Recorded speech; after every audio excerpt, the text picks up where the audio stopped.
요한계시록 두 번째 완상의 첫 번째 내용을 좀 보려고 합니다. 4장부터 오늘 내용을 볼 건데 4장과 5장의 내용을 이제 두 번째 환상의 앞부분으로 우리가 내용을 살펴볼 것입니다. 그런데 오늘은 4장을 다루기보다는 3장과 4장에서 중간에 가장 큰 계시록을 이해하는 담이 하나가 있습니다. 그 담을 넘고 우리가 4장으로 들어가야 됩니다. 3장과 4장에는 눈에 보이기는 아무런 담이 없는 것처럼 보이지만 사실은 3장과 4장에는 보이지 않는 신학적인 담이 가려져 있어서 그 담으로 인해 사람들이 그 담에서 다 넘어지거나 넘지 못하여서 다 무너지게 됩니다. 우리가 오늘 살펴볼 내용은 그래서 중요합니다. 계시록에 대해서 우리가 여지껏 봐왔고 또 여지껏 들어왔고 여지껏 우리가 알고 있는 부분들이 무엇이냐면 사실은 저도 그렇게 배웠습니다. 계시록 들을 때 저도 그렇게 들었고 또 신앙생활을 할 때에 계시록에 대한 강의를 듣거나 또는 특별한 세미나를 통해서 계시록에 대한 것들을 강의를 하거나 계시록에 대한 설교를 들을 때 항상 들었던 말이 오늘 3장과 4장에 있는 이 넘지 못할 큰 산과 같은 벽입니다. 이 부분에서 잘못된 해석을 통해서 계시록 전체를 망가뜨리게 하는 문제가 발생하기 때문에 그것이 뭐냐면 우리가 잘 알고 있는 것처럼 이 휴거라는 문제입니다. 이 휴거가 3장과 4장의 이 갈림길에서 휴거라는 문제를 걸고 넘어져서 휴거가 이제 3장과 4장 사이에서 이루어졌다고 주장하는 사람도 있습니다. 누가 주장하냐면 세대주의자들이 주장을 합니다. 세대주의자들은 어떤 사람들이냐면 세대로 구분해 성경을 보는 사람들이에요. 즉 창조시대, 그 다음에 구약시대, 신약시대, 율법의 시대, 은혜의 시대 이런 식으로 이제 구분해서 성경을 보기 시작합니다. 이들이 가장 강력하게 주장하고 강력하게 이들이 말하는 것 중에 하나가 무엇이냐면 문자주의에 이제는 집착합니다.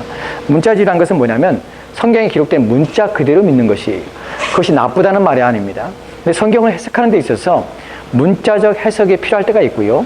상징적인 해석이 필요할 때가 있고 또한 비유적 해석이 필요할 때가 있습니다. 성경에서는 분명히 말할 때 비유니라 라고 말하는 것은 비유로 해석되어야 되는 것이에요. 계시록 같은 것은 무엇이라고 말씀하십니까? 상징이니라 하고 말씀하셨어요. 그러니까 상징으로 봐야 되는 것이에요. 우리가 문자적으로 해석한다면 이런 문제가 발생합니다.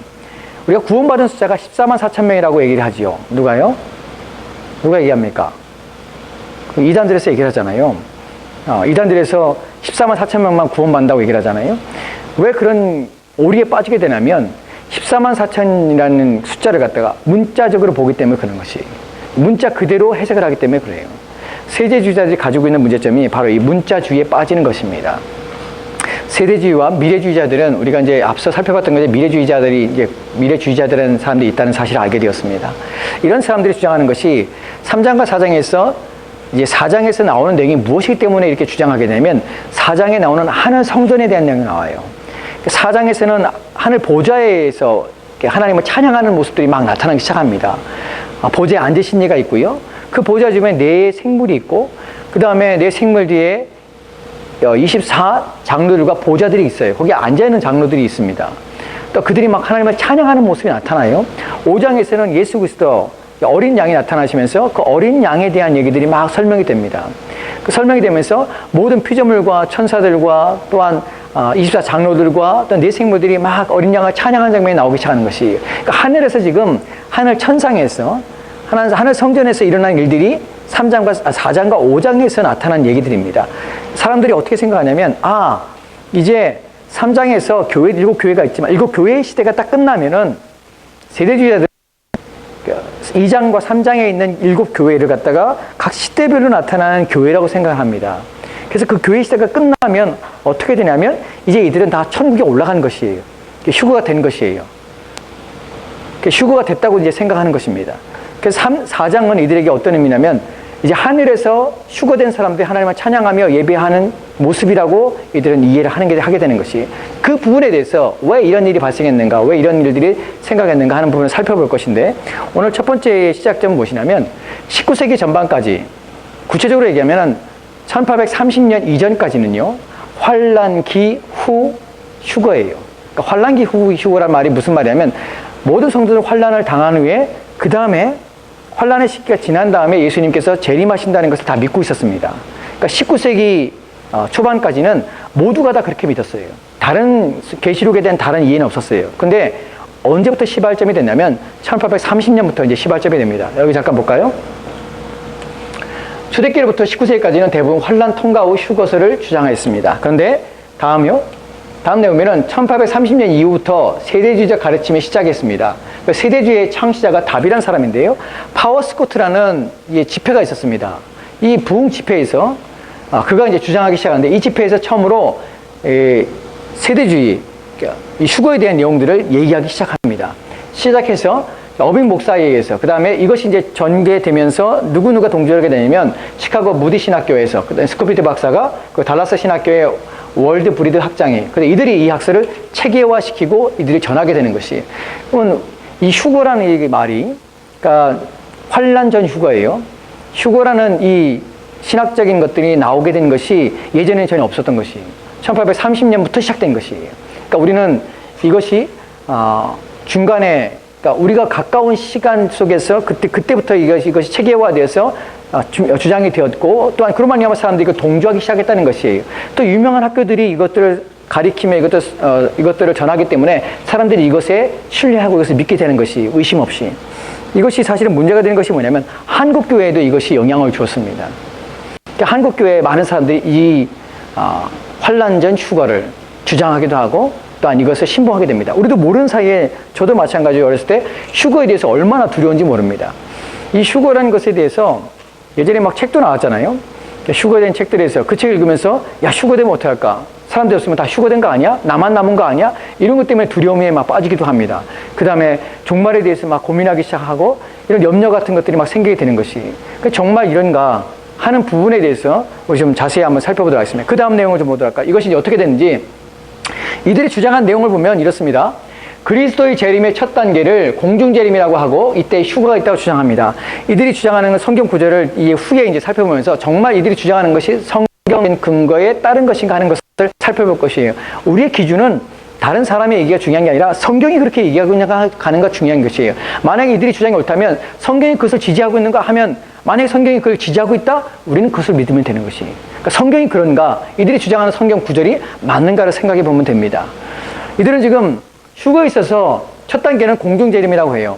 이따가 살펴보겠지만 데살로니가전서 4장에 예수님이 재림하는 장면이 나오잖아요. 천사장의 호령과 나팔소리에 예수님 오십니다.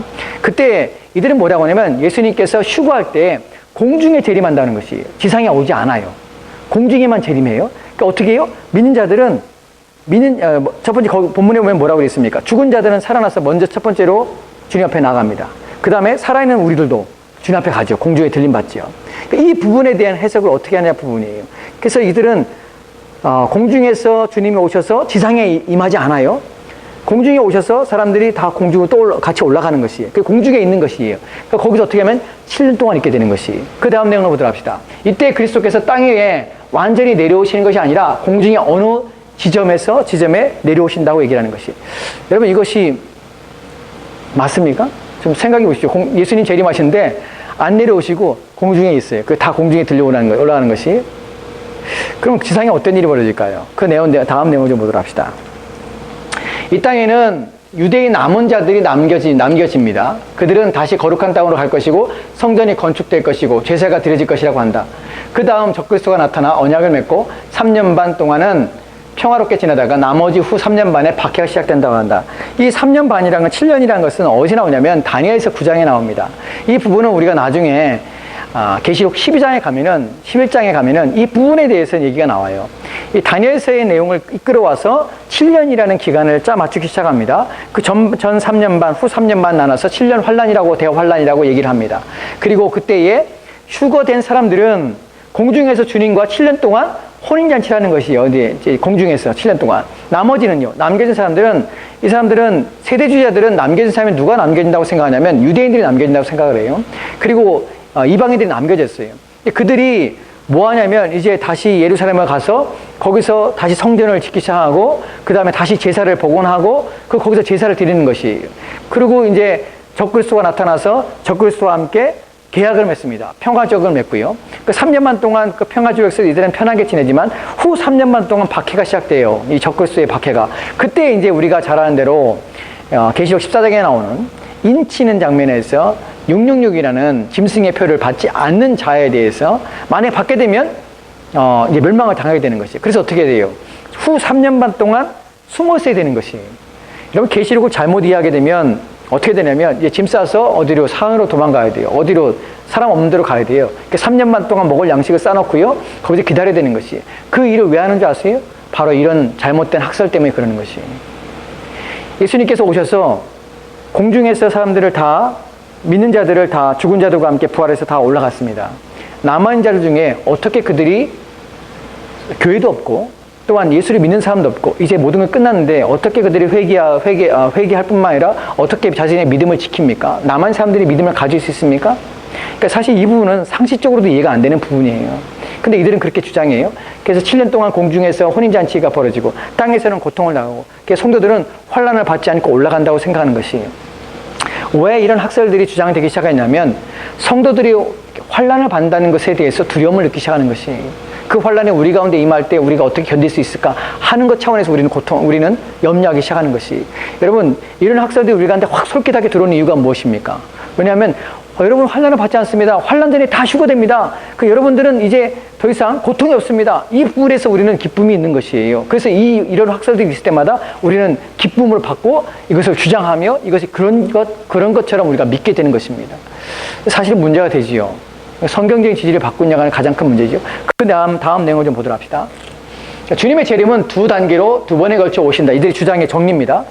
두 단계로 두 번에 걸쳐 오시는데 7년 동안 있다가 이제 7년 환란이 다 지나면 예수님께 그 다음에 지상에 이제 임하셔서 심판하신다는 것이에요.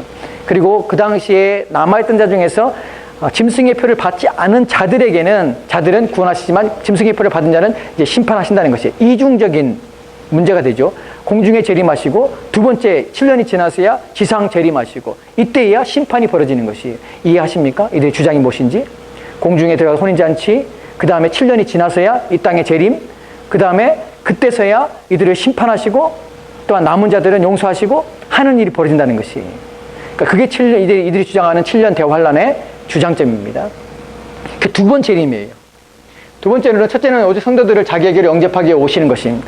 왜냐하면 첫 번째 오직 공중에 재림하시는 것은 믿는 자들만 들어 올라가고 죽은 자들, 믿은 후에 죽은 자들이 들어 올라가기 때문에 믿는 자들에게만 임하는 것입니다. 그러니까 불신자들은 모르는 것이에요.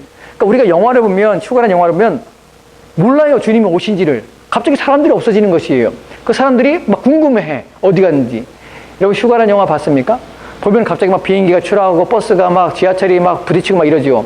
왜냐면 갑자기 다 사람들이 없어졌기 때문에 그래요. 휴거됐기 때문에. 남은 사람들은 어리둥절하는 것이에요. 어떤 일이 벌어질지 모른다는 것이. 즉 이들이 주장하는 건 첫 번째 재림은 몰라요, 아무도. 누구만 알아요? 신자들만 안다고 하는 것이. 여러분 과연 그렇습니까? 데살로니가 4장에서 말하는 것이 정말 그렇게 말하는 거예요? 그 부분도 나중에 살펴보도록 하겠습니다. 둘째는 성도들을 거느리고 적그리스도를 멸망시키고 천년 왕국 기간을 시작하기 위해서 이 땅의 지상에 이제 재림하시는 것이에요. 주님이 첫 번째로 오실 때는 은밀하게 오실 것이며, 왜냐하면 공중에서 공중에만 재림했기 때문에 성도들을 들어 올라갔기 때문에 아무도 모르는 것이 주님의 재림하셨는지를. 그래서 첫 번째는 은밀하게 오시고, 두 번째로는 성도 외에는 아무도 주님 보지 못합니다. 그 두 번째로는 오시면 이때 다 알게 되는 것이에요. 그 다음 내용 보도록 할까요? 이제 그들의 성경적인 주장을 좀 보도록 합시다. 이들이 성경의 근거를 가지고 이제 얘기를 하기 시작합니다. 그러면 이들이 말하고 있는 1830년에 파워스코트에서 말했던, 이 다비가 말했던 그 예언 집회에서 말했던 내용의 성경의 근거를 가지고 얘기하는 것이 과연 이 근거가 맞냐는 것이에요. 첫 번째 보는 근거는요, 데살로니가후서 2장 8절 말씀인데요. 그때 불법한 자가 나타나니 주 예수께서 그 입의 기운으로 그를 죽이시고 강림하여 나타내심으로 패하시리라. 강림이란 단어는 헬라어로 파루시아라는 단어예요. 이게 재림이란 말입니다. 근데 이들은 어떻게 생각하냐면 이 구절을 가지고 뭐라고 하냐면, 불법한 자가 나타내니 주께서 그 입의 기운으로 그를 죽이시고 강림하여 나타나심. 강림한다는 단어와 나타나신 단어를 두 가지로 분리해서 해석합니다. 즉 강림이라는 것은 오시는 것이에요. 예수님 오시고 나타나시는 것은 다르다는 것이에요. 즉 오심과 나타나됨은 다르다는 것이에요. 즉 오시는 것은 어디 오시냐? 공중에 오시는 거야. 나타나는 것은 언제 나타나냐? 나중에 이 땅의 지상에 재림하실 때 나타나는 것이에요. 두 가지로 이들은 해석하는 것이. 그럼 본문이 그렇게 해석하냐, 본문이 그렇게 말하고 있냐 하는 것은 아니라는 것이. 본문에서 강림하신다는 단어와 나타나신다는 것은 같은 의미예요. 예수님께서 임하셔서 나타나시는 것이에요. 이것을 두 가지로 따로 분리해서 해석할 이유가 전혀 없다는 것이. 그 다음 보도록 합시다. 여기서는 반론인데 데살로니가후서 1장 9절에서 10절인데 아까 데살로니가 2장 8절 말씀이죠. 1장 9절에서 10절 말씀에서 이 문맥을 좀 보도록 합시다. 이 문맥 속에서 뭐라고 말하고 있는가? 여기서 말하는 거면 이런 자들은 주의 얼굴과 그의 힘의 영광을 떠나 영원한 멸망의 형벌을 받으리라. 여기서 보면 영원한 멸망의 형벌을 받으려고 합니다. 그날에 똑같은 그날에 그가 강림하사 그의 성도들에게 영광을 받으시고 모든 믿는 자들에게 놀랍게 여김을 얻으시리니 이는 우리의 증거가 너희에게 믿어졌습니다. 라는 표현을 씁니다. 즉 9절 말씀에서는 영원한 멸망의 형벌이 임하는 날이에요. 그날이. 그날 동시에 뭐가 일어나냐면 그날에 그가 강림하시는 것이, 즉 형벌은 7년 동안 공중에서 혼인잔치가 막 벌어지고 7년 후에 이 땅에 내려서 그때 심판한 것이 아니라 주님이 오시는 그날에 동시에 일어나는 것이에요. 그날에 믿는 자들은 영광스러운 날이고 그렇지 않은 자들은 심판과 멸망이 동시에 일어난다는 것이에요. 즉 분리가 아니란 사실이에요. 이중 재림이 아니란 사실이에요. 그 다음 내용 보도록 할까요? 그 다음이요. 사도행전 1장 11절 말씀입니다. 이들이 뭐라고 주장하냐면 이 구절 가지고 이르되 갈릴리 사람아 어찌하여 서서 하늘을 쳐다보느냐 너희 가운데서 하늘로 올려지신 이 예수는 하늘로 가심을 본 그대로 오시라 하였느니라. 무슨 말이에요? 예수님께서 지금 승천하시는 부분을 말합니다. 그러니까 천사들이 보고인사들에게 말을 하지요. 너희가 본 그대로 다시 오시란 말씀을 마지막에 합니다. 그러니까 하늘로 가심을 본 그대로 오시라. 이 구절을 세대주의자들은 어떻게 얘기하냐면 문자적으로 해석하는 것이에요. 가심 그대로 오시는 것이에요. 즉 어떻게 해요? 지금 가실 때 본 사람들은 누구냐면 제자들만 봤어요. 다른 사람은 못 봤어요. 그러니까 세상 사람들은 모른다는 것이에요. 가신 그대로 오시는 것은 세상 사람들이 모르게 가신 것처럼 세상 사람들이 모르게 오신다는 것이에요. 즉 그래서 이중 재림을 얘기하는 것이에요.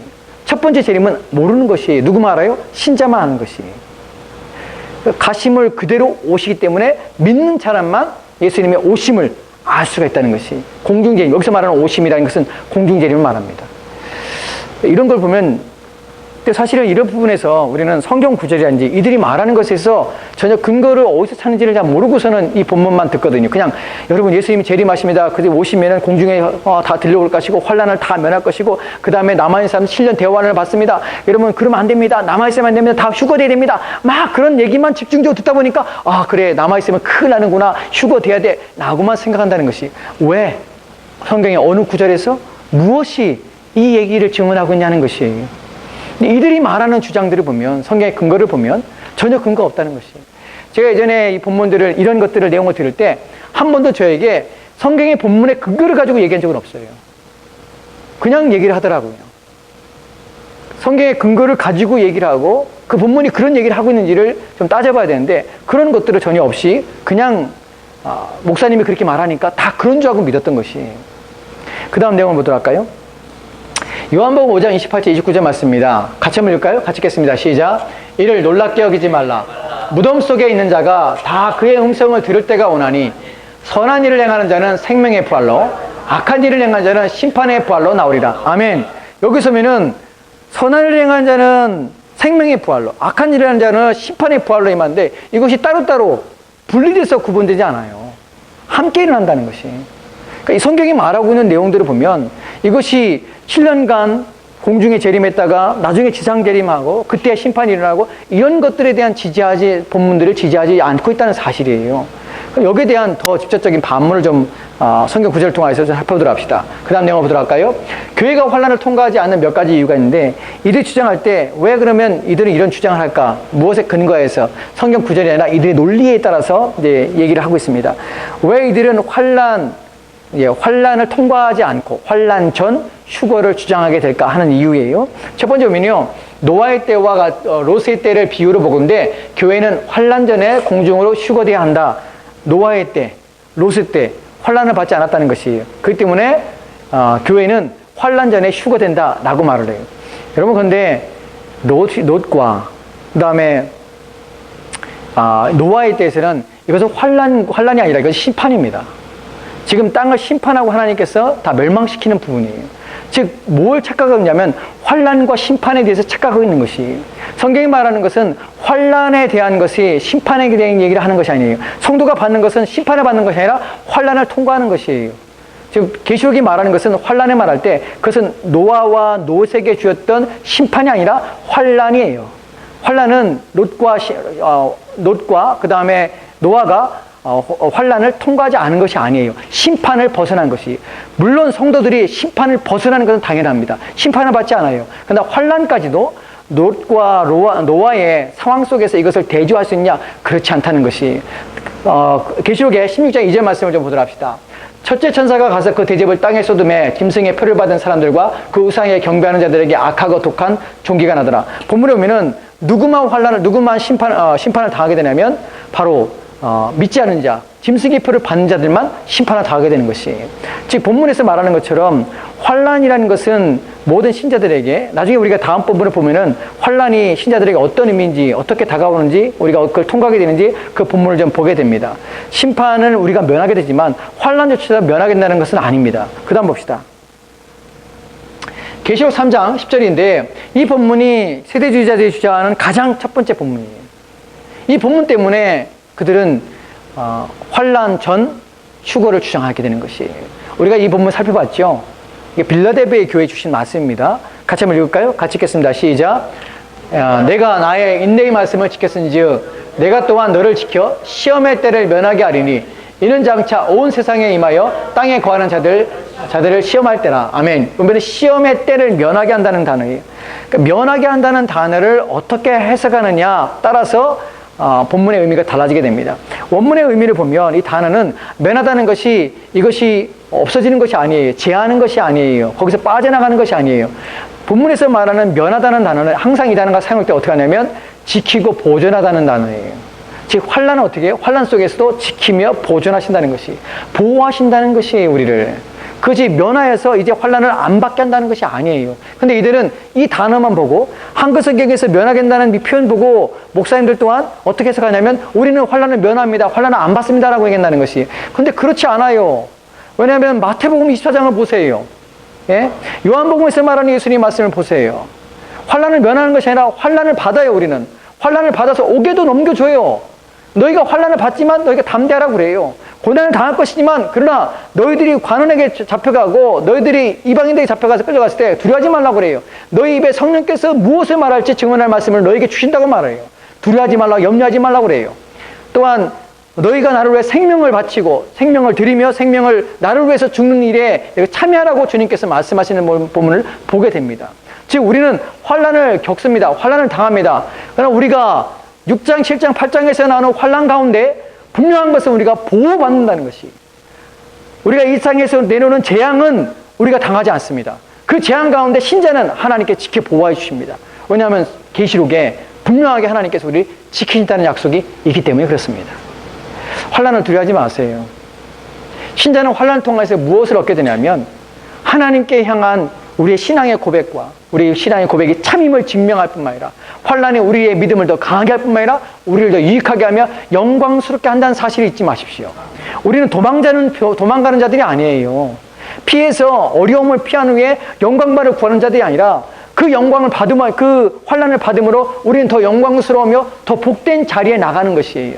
여러분 계시록에 나오는 순교했던 수많은 사람들은 불쌍한 사람들이 아니에요. 목이 잘린 사람들이 불쌍해서 하나님 앞에 서 있는 자들이 아니에요. 그들은 가장 영광스러운 자리에 있는 자이며 주님께서 인정한 자들은 사실을 잊지 마십시오. 주를 위하여 받는 환란이 부끄러운 것도 아니고 주를 향하여 당하는 고난이 우리 가운데 이것이 참으로 우리 가운데 쓸모없는 것이나 또 우리 가치 없는 것이 아니에요. 그것이 우리를 망하게 하는 것도 아니에요. 오히려 우리 가운데 복되게 하는 것이, 순교의 피를 흘린 사람들이 얼마나 영광스러운 것인지 계시록에 설명하고 있다는 사실을 기억하셔야 됩니다. 우리 가운데 요구하는 것은 순교의 피를 흘리라는 것이에요. 주를 위해 죽으라는 것이에요. 여러분 그런 본문에서 우리가 피하는 것, 또 우리가 도망가는 것, 우리가 안 당하는 것, 그것이 복인 양, 그것이 은혜인 양, 그것이 좋은 것인 양 착각하는 것은 거짓 복음입니다. 그렇지 않습니다. 그렇지 않습니다. 하나님은 그 환난 가운데 반드시 지키십니다. 보호하십니다. 그 다음 내용을 보도록 합시다. 계시록 2장과 3장에서 교회란 말이 언급되다가 4장 이후에는 한 번도 없으니 이전의 교회는 휴거되고 나머지는 이삭주께 해당되는 성도들이라고 이들은 주장합니다. 즉 4장 이후에는 교회란 단어가 없어요. 하지만 성도라는 말이 있습니다. 이들이 오해하고 있는 것이 뭐냐면 3장에서 7교회 편지 쓰기 때문에 교회란 단어를 쓰지만 그럼 4장부터 시작해서 나머지 장에서 왜 교회란 말을 쓰지 않느냐? 교회가 무엇으로 표현되면 성도란 단어로 표현돼요. 교회란 것은 무엇이 집단이냐면 성도들의 모임이에요. 즉 성도들이 박해를 당하고 성도들이 고난을 당하는 것이에요. 누가 그거 고난 당하는 겁니까? 성도들이 고난을 당하는 것이에요. 근데 그것이 교회가 고난 당하는 거 아닙니까? 근데 이제 교회가 휴거됐기 때문에 더 이상 교회는 존재하지 않다. 이렇게 표현한다는 것은 뒤에 나오는 그러면 성도들이 박해를 당하고 성도들이 고난 당하는 것은 그것은 어떤 사람이 고난을 당하는 것입니까? 교회가 박해를 당하는 것이 아니고 누가 누가 박해를 당하는 것입니까? 이런 잘못된 착각들, 교회와 성도의 의미가 무엇인지를 잘못 이해함으로 자신들의 주장을 더 강하게 어필하기 위해서 이들은 잘못된 것을 말한다는 것이. 그 다음 내용을 보도록 합시다. 계시록 4장 1절 말씀인데요. 이것 또한 이들이 말하고 있는 3장과 4장에서 이제 휴거되었다라고 말하는 것에 주장하는 본문입니다. 4장 1절 말씀 같이 읽을까요? 읽겠습니다. 시작. 이일 후에 내가 보니 하늘에 열린 문이 있는데 내가 들은 바 처음에 내게 말하던 나팔 소리 같은 큰 음성이 이르되 이리로 올라오라. 이후에 마땅히 일어날 일들을 내가 내게 보이리라 하시더라. 아멘. 아멘. 이 본문에 보면 나팔 소리 같은 큰 음성이 이르되 이리로 올라라고 말합니다. 나팔 소리 같은 큰 음성은 누가 말했냐면 예수 그리스도가 말씀하신 것이에요. 누구한테 얘기합니까? 요한에게 얘기하는 것이에요. 요한아, 이리 올라오라. 그러니까 이것을 세대주의자들은 어떻게 생각하냐면 교회여 이제 올라오라 라고 해석을 한 것이에요. 교회가 휴거됐다고 얘기해요. 올라갔으니까. 여러분 본문에서 교회가 올라갑니까? 요한이 올라간 겁니까? 요한이 올라갔어요. 요한이 올라가서 안 내려왔습니까? 내려왔어요. 요한은 성령으로 올라간 것이에요. 2절 말씀에 성령에 의해서 이끌심 받아 올라간 것이에요. 성령이 이끌으셨다는 표현이 휴거됐다는 표현은 아니에요. 근데 이런 문자적으로 단어 하나하나의 의미를 가지고 이들은 휴거되었다라고 이야기하는 것이에요. 이것이 옳지 않다는 것이에요. 다른 구절들을 가지고 이들이 말을 못해요. 이런 구절들을 중심 구절을 가지고 얘기를 하지만 다 이 구절들은 성경에서 이중 재림을 주장하는 근거가 되는 성경 구절로 전혀 얘기하고 있지 않다는 사실입니다. 그 다음 보도록 할까요? 이제 환난기 후 휴거설의 타당성입니다. 이제 우리가 살펴볼 것은 그럼 반대로 성경에서는 뭐라고 말하는가? 정말 환난을 받는다고 얘기를 하는가? 성도들이 환난 받는 것이 당연히 여기는가 하는 부분이에요. 성경의 본문들을 좀 보도록 합시다. 본문을 보면 바울과 요한과 마태가 예언한 종말의 진행 순서를 볼 때 통과설이 성경기다. 아까 제가 말씀드린데요. 마태복음 24장부터 시작해서 내용들을 보면 분명히 환난을 받아요. 그러나 그 환난의 날을 감하기도 하시고요. 또한 그때 보존하시는 하나님의 은혜를 보게 됩니다. 또한 바울이 데살로니가에서 말하는 종말이 어떤 시기와 어떤 때로 오는 것에도 적그리스도가 이미 먼저 와야 되는 것이. 본문을 좀 보도록 할까요? 고린도전서 15장 23절 24절 말씀 봅시다. 같이 읽겠습니다. 시작. 그러나 각각 자기 차례대로 되리니 먼저는 첫 열매인 그리스도요, 다음에는 그리스도 강림하실 때 그에게 붙은 자요, 그 후에는 나중이니 저가 모든 정세와 모든 권세와 능력을 멸하시고 나라를 아버지 하나님께 바칠 때라. 아멘. 아멘. 본문은 먼저, 다음에, 후에는 이것이 시간적인 개념을 말하는 것은 아닙니다. 순서적인 개념이에요. 순서적인 이에요. 그죠? 어떻게 우리가 데살로니가전서 4장에서 보겠지만 거기서 예수님이 공중에 재림할 때 먼저 누가 된다고 그래요? 먼저는 죽은 자들이에요. 그리스도 안에서. 잠자는 자들이 먼저 일어날 것이에요. 그러면 먼저 일어나고 그 다음에 살아있는 우리 또한이다. 그러면 먼저 죽은 자들과 살아있는 우리들이 공중에 재림해서 공중에 임하신 주님 앞에 휴거될 때 그때 분리돼서 시간적인 간격이 있는 것입니까? 지금 이 본문이 말하는 것이 먼저는 그리스도요, 부활이, 두 번째는 강림하실 때 그에게 붙은 자예요. 우리 모든 믿는 자. 나중에는 그 후에는 누구예요? 그 후에는 심판받을 자들이에요. 그러면 여기에 그에게 붙은 자와 그 후에라는 단어가 7년간 갭이 있냐는 것이에요. 7년간 공중에서 혼인잔치할 동안 남아있는 사람들은 그동안에 기다렸다가 올라가는 것이, 그동안에 기다렸다가 부활하냐는 것이에요. 아니라는 것이에요. 그렇게 말하는 거 본문이 아니라는 것이에요. 다 부활하지만 순서에 따라서 부활한다는 것이 시간적인 개념에 따라 부활한다는 말이 아니에요. 근데 그것을 본문에서 말하고 있는데 그 부분에서 우리는 이것이 한꺼번에 일어나는 사건임을 우리가 알 수 있다는 것입니다. 그 다음 내용 볼까요? 데살로니가전서 4장 17절 말씀. 이 구절이 이제 예수님의 재림의 부분에서 가장 명확하게 우리 가운데 보여지는 구절입니다. 같이 읽겠습니다. 시작. 그 후에 우리 살아남은 자들도 그들과 함께 구름 속으로 끌어올려 공중에서 주를 영접하게 하시리니 그리하여 우리가 항상 주와 함께 있으리라. 본문에서 이 본문 또한 세대주의자들은 뭐라고 우리가 이 본문을 제시하면서 보십시오. 주님께서 오실 때에 보면은 우리 살아남은 자들도 그들과 함께 공중으로 올라가지 않습니까? 그 다음에 먼저 죽은 자들 올라가고 이런 것들이 일어나지 않습니까? 같이 동시에 일어나는 거 아닙니까? 그 다음에 주님이 심판하시는 거 아닙니까? 라고 말할 때 이들이 뭐라고 말하냐면 주를 영접하게 하시리라는 표현 속에서 영접한다는 단어를 어떻게 하냐면 영접이라는 것은 본문의 단어가 영접이라는 단어가 이들은 이제 공중에 올라가서 주님과 함께 하늘로 올라가는 것을 얘기를 해요. 세대주의자들은. 그러나 본문에서 영접하는 단어는요, 이 단어가 쓰인 성경의 마태복음이나 마태복음 25장에서 열처녀의 비유가 나오죠. 신랑을 영접하러 가잖아요. 영접한다는 말은 신랑을 영접한다는 의미가 뭡니까? 신랑과 같이 가서 신랑 집으로 가는 것이 영접한다는 말이 뭐예요? 맞아들이는 것이에요. 즉 본문에서 말하는 것은 주님이 오실 때 어떻게 하냐면 모두가 다 휴거돼서 공중에 주님 만납니다. 그리고 어떻게 주님을 맞아들이는 것이 주님이 어디에 오시는 거예요? 지상에 재림하시는 것이. 본문에서 말하는 의미가 주님은 공중에 계시는 것이 아니라 지상에 임하시는 것입니다. 이것을 본문이 얘기하고 있어요. 그 다음 봅시다.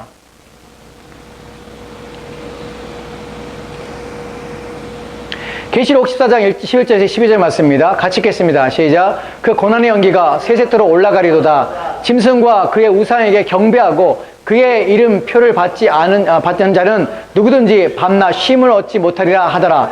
성도들의 인내가 여기 있다니 그들은 하나님의 계명과 예수에 대한 믿음을 지키는 자니라. 아멘. 여기 보면 두 가지 있죠. 우상에 경배하는 자들이죠. 그 고난의 연기가 올라가는데 우상에 경배하는 자들은 밤낮 쉼을 얻지 못합니다. 그런데 그 다음에 나오는 내용이 뭡니까? 성도들의 인내가 여기 있나니 성도들은 참아 견뎌낸 것이에요. 지금 남아있는 것이에요. 같은 일이 동시에 일어나는 것이에요. 남아있는 자들에게는 끝까지 짐승의 표를 받지 않고 환난을 이겨낸 자들에게는 어떻게 해요? 그들에게는 성도들의 인내함에 대해서 칭찬과 영광이 있는 것이에요. 그러니까 짐승의 표를 받고 환난 속에서 그들에게 주어진 일들 속에서 끊임없이 거역하며 대적했던 자들에게는 하나님께서 심판하신다는 것이 본문의 의미입니다. 동시에 같이 일어나는 것이 재림이 이중적으로 일어나는 것이 아니에요. 그 다음 본문은 볼까요? 자, 환난의 휴게설의 타당성입니다. 성경은 대환란 기간 중에도 성도가 이 세상에 있다고 밝히고 있습니다. 계시록 13장 6절 7절인데요. 이제 한참 계시록의 중간을 넘어가는 것이죠. 이때에 어떤 것이 일어난지 본문에 말하고 있는 내용을 보도록 합시다. 같이 읽겠습니다. 시작. 짐승이 입을 벌려 하나님을 향하여 비방하되 그의 이름과 그의 장막 곧 하늘에 사는 자들을 비방하더라. 또 권세를 받아 성도들과 싸워 이기게 되고 각 족속과 백성과 방언과 나라를 다스리는 권세를 받으니라. 아멘. 여기 보면 짐승이 나오지요. 세대주의자들은 4장에서 이미 교회가 하늘로 올라갔기 때문에 더 이상 환난을 받지 않는다고 말합니다. 그런데 13장에서 뭐라고 말하냐면 성도들이 지금 핍박을 받아요. 짐승에게 핍박을 받는 장면이 나옵니다. 즉 교회는 휴거된 것이 아니에요. 남아있는 것이에요. 환난을 지나고 있는 것이에요. 통과하고 있는 것입니다. 그러나 그 가운데서 불구하고 이 교회는 지킴과 보호하심을 받고 있는 것이에요. 이것이 성경이 말하고 있는 내용입니다. 그 다음에 볼까요?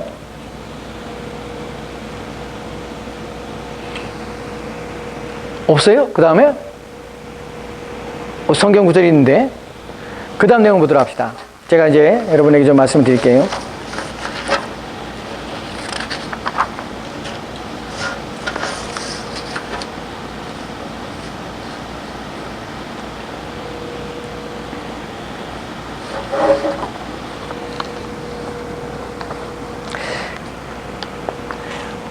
사도행전 아까 우리가 살펴봤던 데살로니가서 2장 3절 말씀에는 사도 바울이 뭐라고 말하냐면 적그리스도가 이방할 때 적그리스도가 나타난 후에 그 후에 사람들이 어떤 일이 오면 배교가 일어난다고 그래요. 배교가.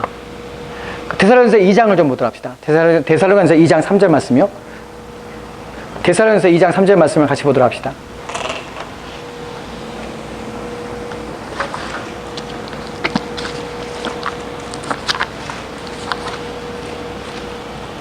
데살로니가 후서입니다. 데살로니가 후서 2장 3절 말씀 보도록 할까요?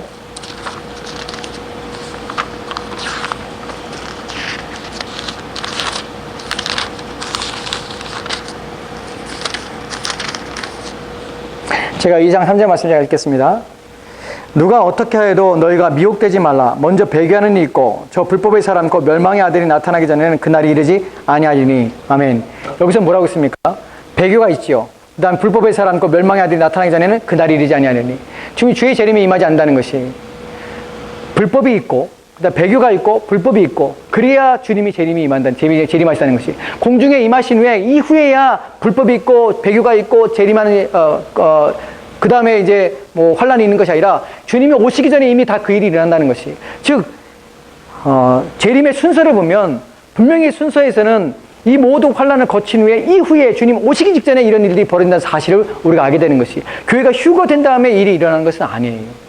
이 부분은 어디에 또 연결이 되냐면 다니엘서 9장과 연결이 됩니다. 나중에 7년이라는 그 이야기를 우리가 13장에 가서 11장에 가서 그 이야기를 좀 할 것입니다. 다니엘서의 관계 속에서 우리가 7년 대환란이라는 것이 왜 나왔는지, 어떻게 이들이 그것을 끄집어냈는지, 그리고 거기서 전 3년 반, 후 3년 반에서 나눠서 이 대환란이라고 여기는 말하는 후 3년 반의 의미가 무엇인지, 왜 그들은 그렇게 해석할 수밖에 없는지, 왜 그렇게 그것을 우리가 받으면 안 되는지 하는 부분을 우리가 살펴보려고 합니다. 오늘 우리가 첫 번째 이 내용들을 4장과 5장을 시작하기 전에 이 얘기를 한 이유는 무엇이냐면, 사실은 이런 얘기는 너무 만연되어 있어요. 그리고 다 그렇게 믿어요. 저도 그렇게 배웠으니까요. 근데 아니라는 것이에요. 여러분, 주님은 한 번 오십니다. 다시 오시는 것이에요. 그때 오실 때는요, 모든 사람이 다 아시게 오는 것이에요. 천사장의 나팔소리와 호령으로 주님께서는 한 번 이 땅에 오실 때 모든 사람들이 다 알게 오십니다. 모르게 오시는 것이 아니에요. 비밀스럽게 오시는 것도 아니에요. 또한 우리가 이 땅을 사는 동안에 주님이 재림하시는 그날에 누구는 남아서 이 땅에서 666 표를 받느냐 안 받느냐의 싸움이 아니라, 이 땅에 사는 동안 우리가 주님 앞에서 신실하게 우리 믿음을 지키고 사는 자들은 사실은 우리가 인침받은 자들이에요. 나중에 우리가 살펴보겠지만은 이미 하나님께서 인쳐진 자들이에요. 이후에야 가서야 다 휴거된 다음에 남아있어서 그들의 인치를 인치거나 또한 666을 받거나가 아니라, 이 땅에 사는 우리 삶 속에서 이미 하나님을 배교하며 하나님 믿지 않는 자들에게는 이미 그들에게는 짐승의 표가 붙어 있는 것이에요. 이미 우리에게는, 하나님 믿는 자들에게는 이미 우리 가운데 하나님께서 우리 가운데 인쳐주신 것이에요. 보이지 않지만 우리 가운데 인쳐주심을 통해서 우리는 어떻게 그걸 증명합니까? 우리 마음에 하나님에 대한 인식과 또한 바른 삶, 경건한 삶에 대한 추구와 또 하나님을 의지하며 우리가 어떤 어려움 속에서도 하나님을 신뢰하며 그분 앞에 사는 우리의 삶을 통하여 증명이 되는 것이에요. 그것이 우리로 하여금 우리가 하나님 앞에 인침자이며 하나님의 자녀라는 사실을 증명하게 되는 것이에요. 여러분, 하나님의 자녀가 되는 것은 로마서 8장에 말하는 것처럼 이미 그 안에 성령이 있는 사람들은 하나님의 자녀예요. 그 사람들은 하나님께 인쳐준 자들이에요. 또 다른 인침이 있고 또 다른 어떤 666의 짐승의 표를 또다시 받고 하는 것에 대한 염려와 걱정과 두려움들은 다 인간이 만들어내서 사람을 두렵게 하는 것입니다. 여러분, 참된 신자는 종말에 있어서 두려움이 없습니다. 우리는 휴거를 두려워하지 않습니다. 참된 신자는 휴거에 대해서 어떤 막힘이 없습니다. 왜 그럴까요? 이미 그리스도께서 우리 가운데 계시고 또한 그분이 오시는 그날을 우리는 사모하며 우리 안에 성령을 주시마니아마서 그 성령을 통하여서 그날이 어떤 날인지를, 그날이 영광스러운 날인지를 우리는 알고 있기 때문에 그렇습니다. 주 오실 날을 기다립니다. 왜요? 그 날이 빨리 와야 우리는 모든 짐과 모든 죄에서 해방될 수 있기 때문에 그래요. 그 날이 와야만 우리가 온전해지기 때문에 그래요. 이 땅에 사는 모든 삶들은 우리가 무거운 짐이고 힘듦입니다. 매일매일 영적인 싸움입니다. 그날이 와야 우리 가운데, 이제 우리 가운데 그리스도께서 주셨던 해방과 참된 복이 그날에 완성이 될 뿐만 아니라 이제 그날부터 온전케 우리 가운데 성취가 되는 것이에요. 저는 기도합니다. 고린도전서에 말하는 것처럼 그날에 우리가 호련히, 우리가 한순간에 우리가 변형되어서 새 몸을 입을 날을 기대합니다. 여러분, 왜 새 몸입니까? 이제 죄가 없는 몸이에요. 더 이상 죄가 우리를 지배하지 못하는 몸입니다. 더 이상 악이 우리를 지배하지 못하는 몸입니다. 그것이 우리 가운데 새롭게 변화돼서 완전히 새 몸이 되는 것이에요. 그것이 주님이 오신 날 한순간에 호련히 일어난 사건입니다. 여러분, 그날이 기다리지 않습니까? 내 몸이 변화되어서 이제 내 안에서 어떠한 악과 어떤 불의가 내 안에서 더 이상 내 안에서 일어나지 않는 그날, 온전함으로 순전함으로 이제 완전한 거룩함 속에 거할 수 있는 그날, 그것이 주님의 재림의 날입니다. 오늘은 우리는 그 날을 고대하고 있습니다. 그 날이 올 거를 우리는 소망하고 있습니다. 재림은 두려운 날이 아닙니다. 공포스러운 날이 아닙니다. 그런 얘기 할 때마다 누가 그런 얘기 하시면 귀담아 듣지 마십시오. 그리고 속이는 것임을 아십시오. 속이는 것입니다. 우리는 주님만을 기다리며 그날이 오기를 소망합시다. 5장 같이 기도